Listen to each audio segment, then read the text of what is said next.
今期嘅城市話題就連群醫都束手無策嘅厭食症，竟然俾一粒叫做瀨尿牛丸嘅醫翻好，而係短短時間仲賣到街知巷聞添。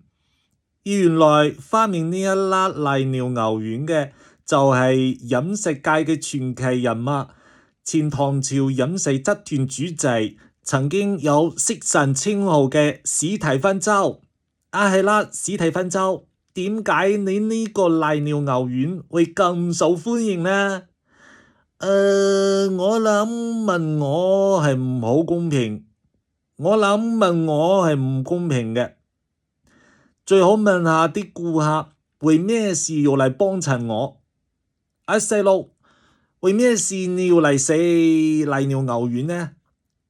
自從食咗啲瀨牛丸之後，啲腦筋好咗好多，次次考試都得100分添啊！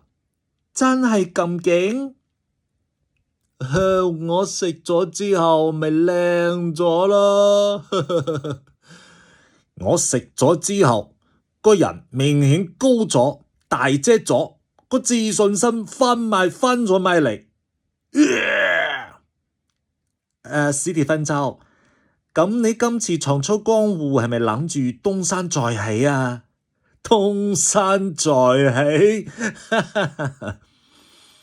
咁你可唔可以總括一下瀨尿牛丸嘅成功秘訣啊？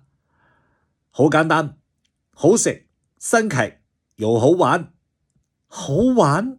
點玩啊？真係要嚟打乒乓波？有冇搞錯啊？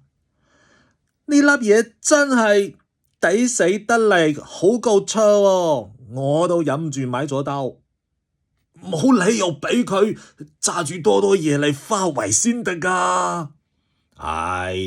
唔使咁躊躇，始終食嗌嘢花圍幾有譜啊！只怕佢花圍見起啤啫。